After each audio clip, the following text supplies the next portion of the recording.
Welcome to SVG-TV News for Monday, September 29th, 2014. I am Jennifer Richardson with the details.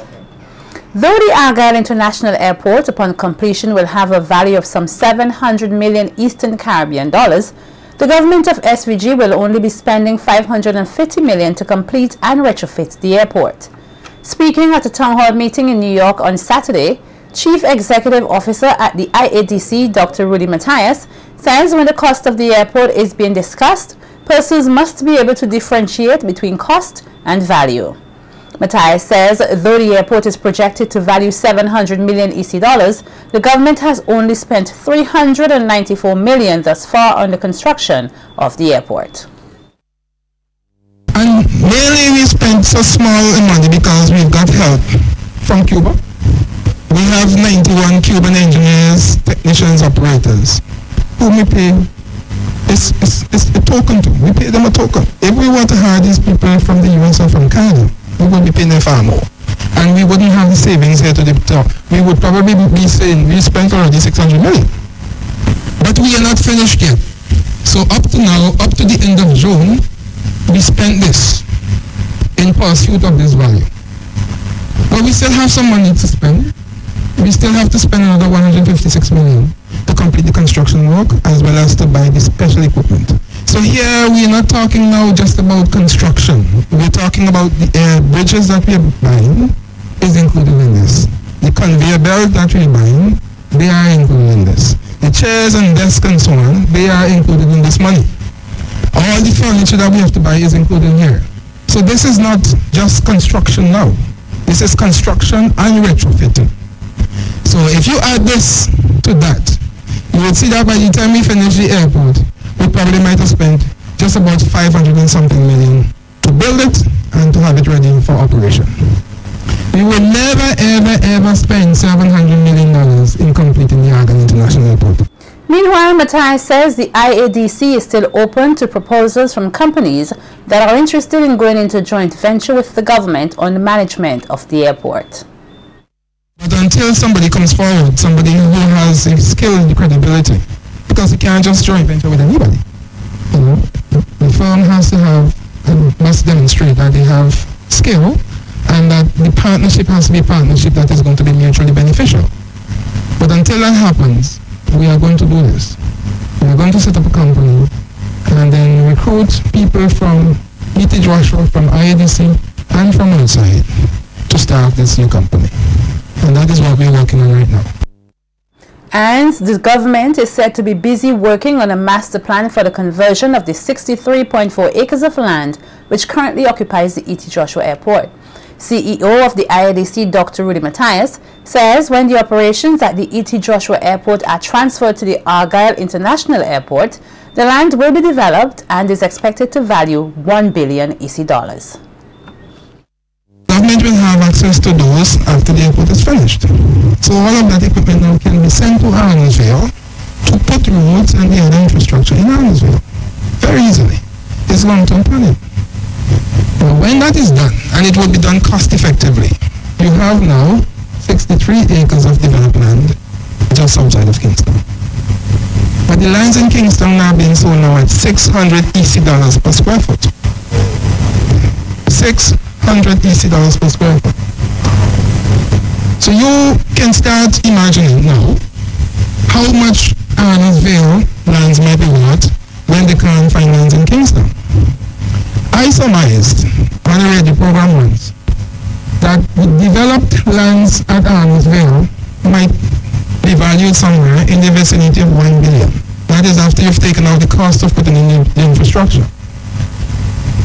And a valuer who is a little bit sympathetic to the other party, he called in on the radio and he said, I am too optimistic.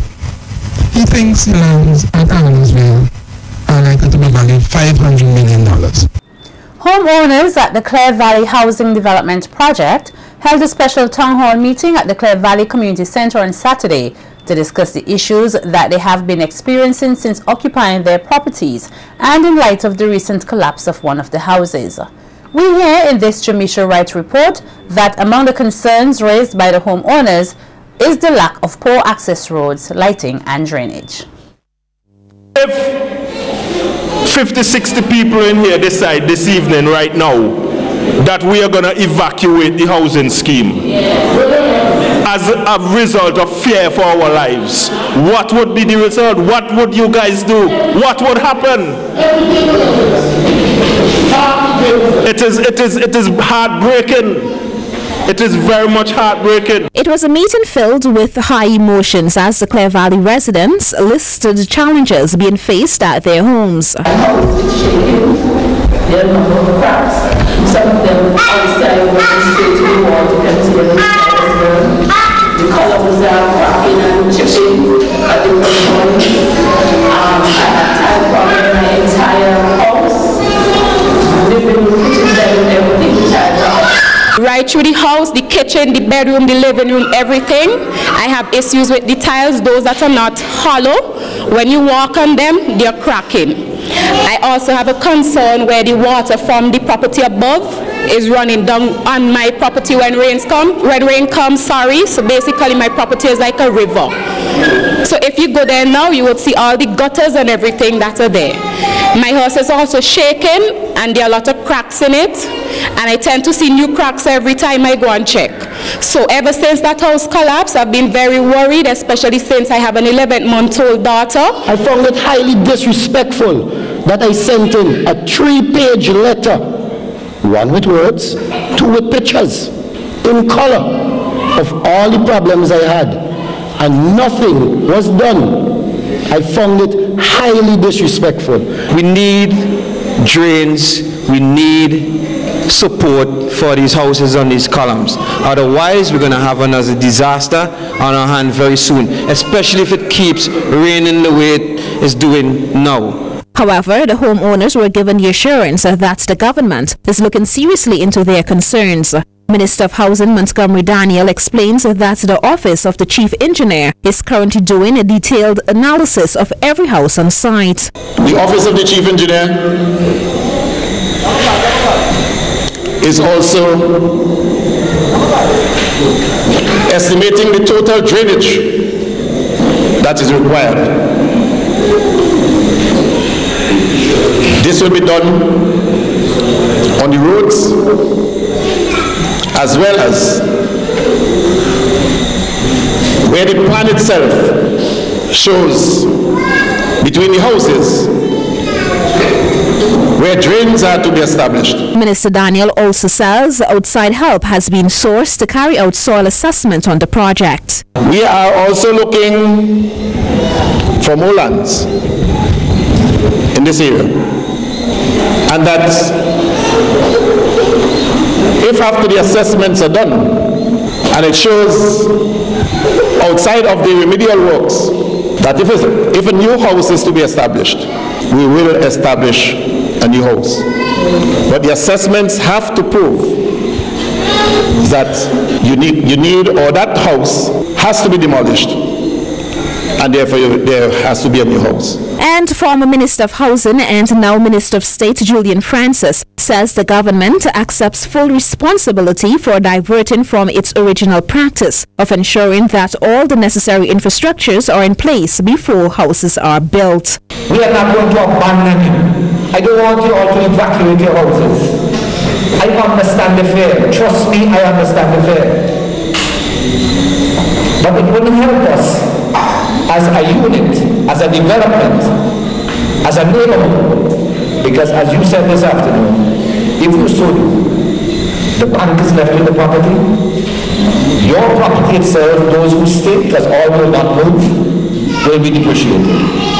So let us act as a neighborhood. Speak to each other, console each other, talk to each other, but you have to see action, and we are going to see action. Jamisha Wright reporting for SVG-TV News. Meanwhile, with several complaints of disrespect meted out to the Clair Valley residents by the Housing and Lands Development Corporation, Chairman of the HLDC, Beresford Phillips, apologized and said corrective measures will immediately be put in place. Phillips said the corporation deserves the licks it has been getting. I listen to the concern of poor customer service. And I myself, having come from a customer service oriented business, I do not take that lightly. as early as next week, Monday to be precise, I am summoning a meeting of the management of the agency to discuss the issue of customer service. We have been discussing the other issues and ongoing discussion in relation to what has happened and the complaints we have made, but I take customer service very seriously. Meanwhile, a total of 6 road gangs with 75 persons are currently working at the Clair Valley housing scheme, giving the area a facelift. Minister of State Julian Francis says they needed that much persons to get that part of the work done as quickly as possible so that they can focus on the technical side of things. Cleaning a drain and brushing down the bankside doesn't change your problem, but it puts you in a better frame of mind that somebody is actually thinking of what the atmosphere is like. Let me tell you, I heard that somebody said we should visit when you're home. I have visited about 21 houses so far. A lot of the houses are unoccupied. I have observed, because I have even asked the gangs to trim the unoccupied yards, because I want to know what is going on underneath those unoccupied houses, but they're all part of the investment. So we are cleaning all the banksides at every drainage area, and the gangs will be back there on Monday morning, bright and early, and we will continue until we have it. The major reason why we have so many gangs is to get it done as quickly as possible. So you have over 75 persons inside there giving you a facelift. Because we have to bring in the land surveyors to re-establish boundaries and get the proper contours on the property so we can put the drains in the right places. Meanwhile, the house which collapsed on Friday, September 19th has now been demolished. The authorities say no other structure will be rebuilt on the property, which will be used as a piece of greenery. As the debate over the accreditation of the associate degrees offered at the St. Vincent and the Grenadines Community College continues, Deputy Director of the institution, Nigel Scott, says that conversations with the University of the West Indies on the accreditation process started as far back as 2010. Speaking on the Head Start program yesterday, Scott explained that when the associate degree was first introduced, the administration knew that they were moving away from the normal courses that were being offered. And with the realization that accreditation through the local board was still in the initial phase, conversations got started with the UWI. Conversation with the University of the West Indies, being the largest regional university, and that conversation was towards them assessing our associate degree programs to provide not only matriculation, which was already in place by the University of the West Indies through their matriculation regulations, but towards providing some recognition and possible advanced placement into their corresponding programs.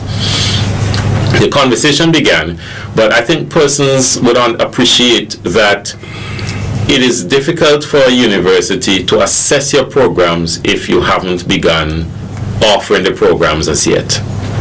You can show them course outlines, but you can't show them exams that students have done. You can't show them completed coursework that students have done because you have not begun to run the program. He further explained that UWI utilizes two methods when it provides analysis of courses for accreditation purposes. The first is done remotely, where information on coursework, etc. is sent.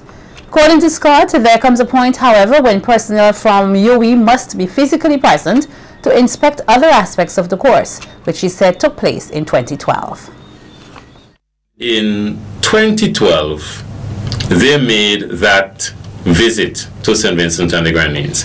In 2012, when they made that visit, we had a cohort of students that had come through the program. And they were then in a position to be able to not just look at course outlines, but look at exam scripts, speak to the students, hear how things were going on the ground, take a look at our labs, etc., our facilities that we were offering. We began by asking them to assess the business studies and the psychology associate degrees. And while it is being said that students with degrees from the St. Vincent and the Grenadines Community College are not being matriculated into institutions of higher learning, particularly at the University of the West Indies. Scott refuted this claim, saying that despite not receiving accreditation, students have been gaining access. But we have not been sitting back waiting on accreditation. We have been seeking these articulation agreements. I should mention that apart from the University of the West Indies, we also have articulation agreements with the University of Technology with some of our programs, with Monroe College for some of our programs. The St. George's University in Grenada has also done an assessment of several of our programs. We also have some articulation agreements with institutions outside of St. Vincent and the Grenadines, or some verbal agreements as well as some in writing with institutions. And in cases where we do not have these agreements, what we have noted is that institutions will assess our programs themselves. They will ask for course outlines once they get transcripts from students, and they will do their own assessment of these programs. This is something that has been going on even in the time of Cambridge and Cape. We would also continue to pursue these articulation agreements for our applied associate degrees at our Division of Technical and Vocational Education. But I should say here that even without these agreements in place, we are aware that our students have been getting matriculation, have been meeting matriculation requirements into many of these institutions, and have been getting advanced placement in some of these institutions, even in the absence of formal articulation agreements and even in the absence of accreditation.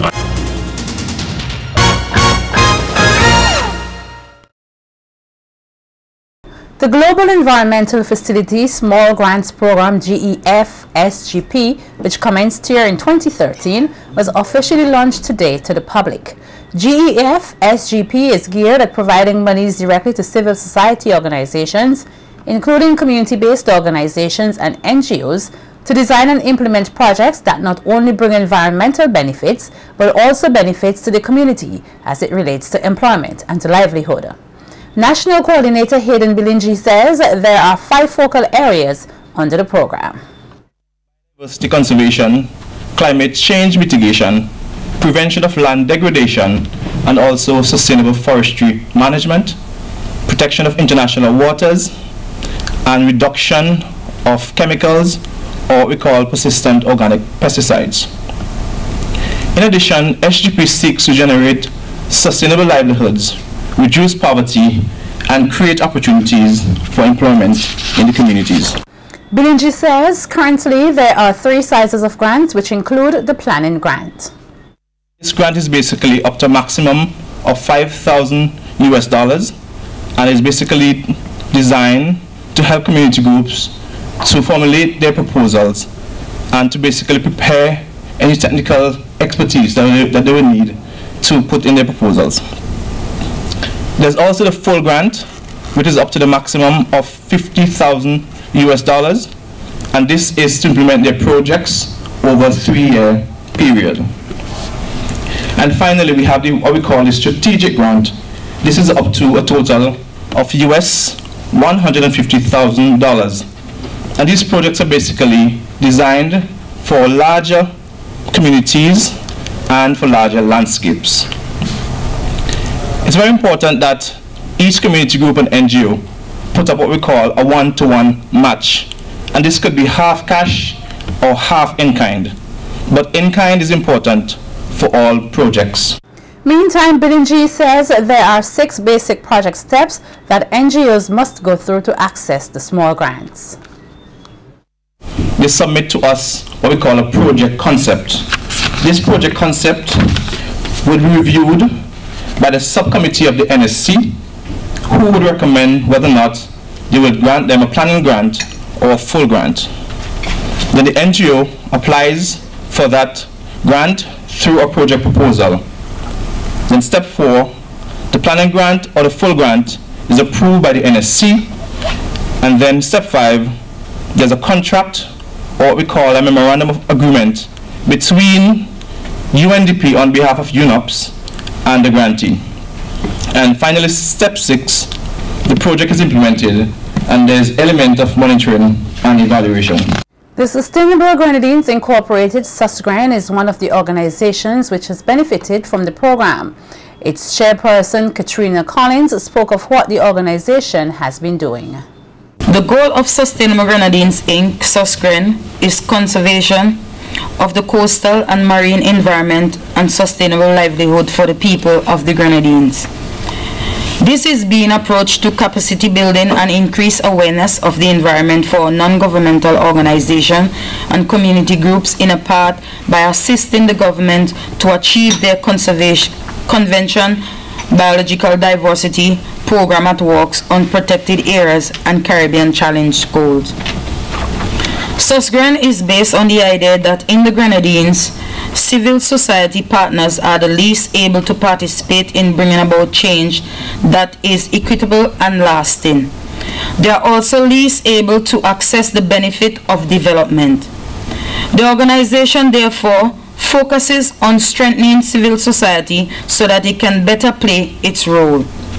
United Nations Development Program Resident Coordinator Stephen O'Malley says the national launch of the GEF-SPF program highlights the commitment of the persons involved to empower local communities to access grants while at the same time addressing environmental and social issues, contributing to a more sustainable future. It also presents us with an excellent opportunity to acknowledge the hard work that has already been done by the National Coordinator, Mr. Belingi, and the volunteer members of the National Steering Committee in successfully coordinating today's ceremony, during which we can appreciate the worthy grantees whose projects are approved, namely the Meru Sports and Regatta Committee, the SVG Association of Music Professionals, North Leeward Tourism Association, Radio Grenadines, Lions Club South, the South Grenadines Water Taxi Association, the Nyabingi Order of St. Vincent, Science, Sustainable Grenadines. Director of Adult and Continuing Education here, Francis A. Palmer, that's Clark Palmer, is appealing to persons involved in adult education to share their time and knowledge with the disadvantaged. Palmer was at the time addressing the opening of a retreat today at the Buckermont Bay Learning Resource Center, which forms part of activities to mark Adult Education Week. Palmer says there are thousands who are willing to improve upon their living and financial situation, and they must be given the opportunity to do so. Some of us have the benefit of certain things, and I think that it is a moral imperative for us to share what we have been blessed with all the thousands of persons who have never been granted such opportunities. The Bible even says it, to whom much is given, from those persons much is required. And so if I don't pass on anything else, I would like to pass on the fact that we need to care about the vast majority of persons who are still in that subset of disadvantaged, marginalized, not finishing their primary school, not finishing their secondary school, not reaching any further. We still need, as a community, to be concerned about these individuals because they make up the vast majority of the people on the planet. That's the majority world. That's the majority world. And we have to live in communities with the majority world. And so therefore, it is imperative that we continue this magnificent enterprise of helping people to upgrade themselves from wherever they are. Permanent Secretary in the Ministry of Education, Nicole Bonady Baker, says that pursuing a course as part of the Adult Learning Program in SVG allows persons to achieve a skill that can set them up for life.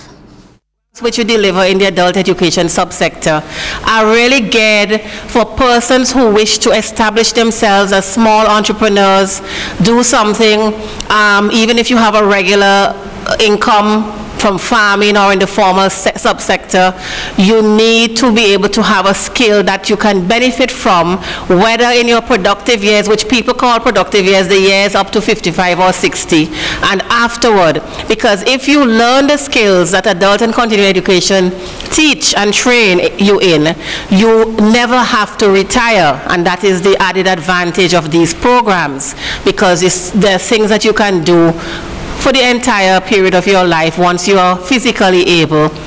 Adolphus Famo Adams, head of Premium Security Service, was last Friday asked to pay a fine of $1,050. This after he was found guilty at the Kingston Magistrate Court on 3 separate charges of assault and threats reportedly carried out on January 20th this year. The fine was to be paid forthwith or 3 months in jail. He reportedly committed the offences upon Noel Jackson and Alpon Wilkinson, linesman employed with St. Vincent Electrical Services, when they went to Adams's business place to carry out some work. Adams is said to have struck Wilkinson in the face and Jackson in the chest with his hand during a confrontation.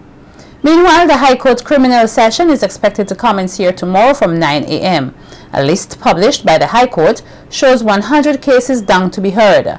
These include cases of murder, robbery, burglary, possession of firearm, wounded with intent, among others. The sitting will be presided over by Justice Esco Henry, with the prosecution being led by Colin Williams, assisted by his deputy, Colin John. Chanel Duggan Finley is the winner of the 2014 Miss SVG Plus Size Universe Pageant, held last Saturday evening at the cruise ship terminal. Christine John Dean has more on the results in this report. The crown in the Miss SVG Plus Size Universe pageant went to Chanel Duggan Finley, who stood out and eventually captured the Best African and Evening Gown categories. Second runner-up went to Lafisha Haywood, while the first runner-up position went to Clarissa Edwards, who also captured the Best Introduction and Interview categories. Do you consider yourself to be a giver or a taker, and why? I considered myself to be a giver, my reason being that the Bible clearly states you should give in order to receive, and once given in a 360 degrees it will automatically come back to you. So my answer being given and not taken. Adonna Thomas took the Miss Photogenic and Best Talent. I love food so much that I made a song about it. You want to hear it? Let me do something. Hold on. What would I do without my dinner? Food goes in and it never comes out.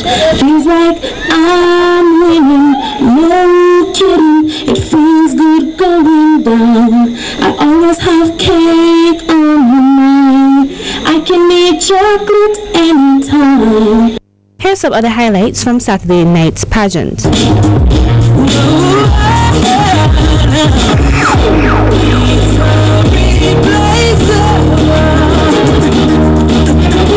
Just to break free, to be free, yeah. Just to be free, And Chanel Duggan Finley is expected to represent SVG in the regional Miss Plus Size Universe pageant. Kristen John Dean reporting for SVG-TV News.